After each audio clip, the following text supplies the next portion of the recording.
Ok. Troisième élément dans le panneau de configuration, c'est le système et sécurité. Alors, système et sécurité, c'est d'ailleurs dans vos téléphones, si vous avez ça, il y a un paramètre de sécurité là où on sécurise on peut sécuriser notre téléphone. C'est pareil aussi avec l'ordinateur. Ici, nous allons accéder au panneau de configuration comme d'habitude. Je vous ai expliqué dans du précédent vidéo. Et nous venons sur les systèmes et sécurité. En cliquant ici, il y a plusieurs éléments ici qu'il faut connaître. Parce que l'ordinateur, c'est comme le téléphone. Vous devez vraiment avoir la maîtrise de ça. Hormis la saisie et autres là, vous devrez connaître au fond l'ordinateur. Donc ici, premièrement, nous avons le centre de maintenance. Centre de maintenance, ici, ça vous permet de vérifier l'état de votre ordinateur et résoudre le problème. Et par exemple, ici, vous pouvez modifier le paramètre de contrôle de l'utilisateur. Prenons par exemple, si nous voulons vérifier l'état de notre ordinateur, je clique sur vérifier l'état de l'ordinateur. Ici, c'est la sécurité. Premier élément, dans votre ordinateur, avant même d'installer l'antivirus, il y a l'élément qu'on appelle Windows Defender. Tel que chez moi ici, on me dit Windows Defender est périmé, vu que mon ordinateur n'est pas connecté à l'internet. Vous, dans votre ordinateur, à chaque fois, il faut vérifier l'état de votre ordinateur. Vérifier son état. Si on vous demande, dès que vous voyez Windows Defender est périmé, il faut cliquer sur mettre à jour. Si vous êtes connecté à l'internet, il faut chaque fois mettre votre ordinateur à jour. Je clique sur mettre à jour maintenant. Voilà, c'est ça. Si j'étais connecté à l'internet, automatiquement, je devais mettre à jour mon ordinateur. Donc c'est dans Windows Defender. Vous voyez, on me dit au-dessus ici l'état du PC potentiellement non protégé. Donc je suis vulnérable au virus.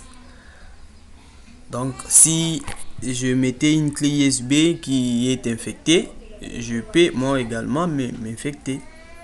Donc c'est ça. La dernière fois que j'ai effectué la mise à jour, c'était le 22 septembre.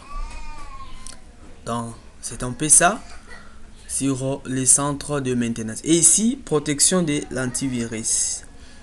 Ici, si vous avez aussi l'antivirus, vous pouvez également mettre ça à jour à travers le Defender. Ici, même si vous n'êtes pas maintenancier, déjà, dans ce paramètre, vous pouvez voir quoi. Vous pouvez rechercher les solutions aux problèmes non signalés dans votre ordinateur, parce qu'il existe des problèmes sur votre ordinateur qui n'ont pas été signalés par Microsoft. Alors en cliquant dessus, vous pouvez facilement voir quel est le problème de mon ordinateur, comment je peux faire pour le résoudre. C'est à ce niveau ici qu'il faut le faire. Là c'est les centres de maintenance. Là nous avons le parfait Windows. Le parfait Windows, ça protège votre ordinateur contre les agressions extérieures, parce que quand vous utilisez la connexion internet, même dans des entreprises sérieuses, si l'entreprise n'a pas les parfaits Windows, les utilisateurs extérieurs peuvent également accéder à votre réseau internet. Par exemple, vous avez votre connexion réseau dans l'ordinateur.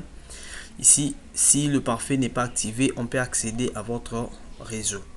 Alors, comment activer le parfait? Vous cliquez sur activer ou désactiver le parfait Windows. Dès que vous cliquez d'ici, on me dit paramètres des réseaux privés. Donc, activer les parfaits. Là, le parfait est activé. Je peux aussi bloquer toutes les connexions à 30, y compris celles de la liste des applications autorisées. Mais quand vous cochez sur désactiver le parfait, c'est pourquoi vous avez remarqué par défaut on dit non recommandé. Donc s'il y a des connexions, les gens qui tentent d'accéder à votre réseau, vous pouvez également être affectés. Voilà un peu ce qu'il faut connaître concernant le parfait Windows. Ici, il y a plusieurs éléments comme le système. Le système ici, ça permet de voir la quantité de mémoire RAM, la vitesse du processeur de votre ordinateur. Si on vous demandait votre ordinateur a quelle capacité, bon, accédez dans le panneau de configuration, système et sécurité, vous cliquez sur système. Regardez, dès que je clique sur système, ça me montre directement la capacité de mon ordinateur. On me dit le processeur est de i5 avec sa capacité, la mémoire RAM 4 Go, système d'exploitation et les noms de l'ordinateur. Voilà, c'est FFK. Donc c'est les noms qu'on avait changé là-bas. Et ID du produit de l'ordinateur. Donc ici vous avez tout. Vous avez tout sauf rien. Donc si on vous demandait des informations de votre ordinateur et si vous voulez acheter aussi l'ordinateur, il faut accéder ici pour voir la mémoire, le processeur. Et il ne faut pas se limiter au niveau de l'apparence, ça sera pas intéressant. Nous avons option de l'alimentation. Bon, voilà un peu.